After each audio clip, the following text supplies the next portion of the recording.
The first category of this show is going to be Card of the Year. Now, for the biggest ones, I really felt that we also have fan voting on as well over on our Twitter at Fourth Long Radio and Instagram at Fourth Long Radio.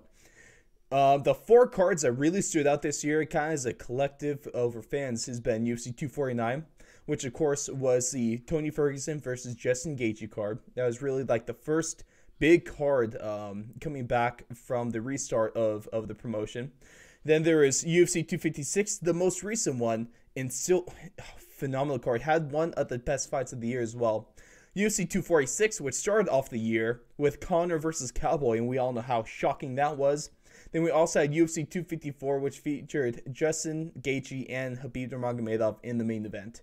But out of these, Blake, which one do you really feel was card of the year?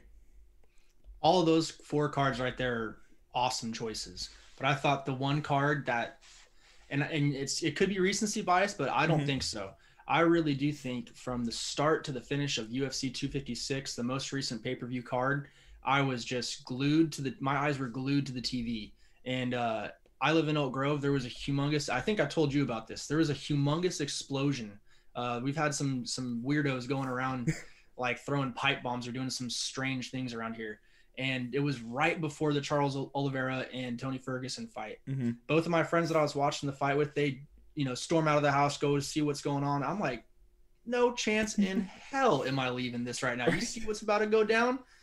So anyway, that was a little aliens could be invading. I'm still going to watch this fight. I don't know what you want me to do. Starting from Chase Hooper going to the Billy Quarantillo fight, and that was just a throwdown. Can't remember the dude he fought, but that was amazing.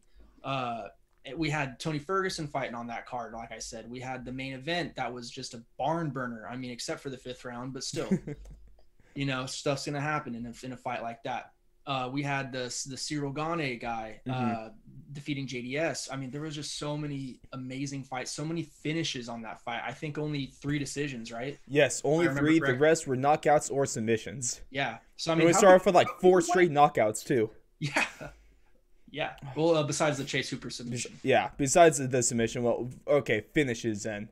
Right. And this card was just ridiculous. I think for me it really became up to 256 and honestly UFC 249 because this card was solid. Also, the fact that this is really like the first big one that we got to come back to, and they loaded the hell out of this card. This is probably one of the most stacked ones of the year. I mean, just on the early prelims, we had Ryan Spann, Sam Alvey, Bryce Mitchell, Charles Rosa. Then the prelims featured, the Anthony Pettis, Don Cerrone fight. Was that the Twister fight, by the way, for the Rosa fight, or was that the fight before that? I believe that was the fight before that. He didn't get one this year. That was just when he ragdolled Charles Rosa. That was when he got like 13 takedowns on him and really just made him go to work. And then we also got, Greg Hardy. It was a good fight. One of the better ones on this card, really more into it, was Calvin Kattar and Jeremy Stevens. Oh my God! That also remember that elbow. Yes, busted the nose. Or not even that. But what about Francis Ngannou steamrolling Jairzinho Rozenstruik 20 seconds into the first round with a punch from hell? Dude, that was brutal. I almost forgot about that. Like that was one of the most brutal knockouts of the year. 100%. That'll be featured on the list a little later in the show. Now also in the co-main, we had Henry Cejudo and Dominic Cruz, when Cejudo kind of took the breath out of the building when he retired, which is kind of sad. Then we also had Justin Gaethje doing something that no man has ever done to Tony Ferguson, which was just kind of jaw-dropping to watch. And UFC 256 is a fighter's dream with how many knockouts we have. But I think in terms of how many great fighters we saw on this card, and also the importance of it being like the first main one back from this pandemic and first kind of restart of the promotion, I'm going to give UFC 249 my card of the year. Okay, that's fair. It's hard to go wrong with any of these 4 though, which is that one. I mean, that one broke 2 million pay-per-view buys, right? So pretty damn good. Any card with McGregor is gonna be, it's gonna be up there.